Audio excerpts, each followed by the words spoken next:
शुभं करोति कल्याणम् आरोग्यं धनसम्पदा शत्रुबुद्धिविनाशाय दीपज्योति नमोऽस्तुते। दिव्यादिव्यारे दीपत्कार कानी कुंडलमोतीहार दिव्याला पाहून नमस्कार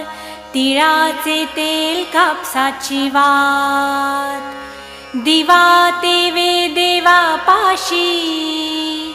उजेड पडे विष्णू पाशी माझा नमस्कार सर्व देव देवतांपाशी ये ग लक्ष्मी बैस ग बाजे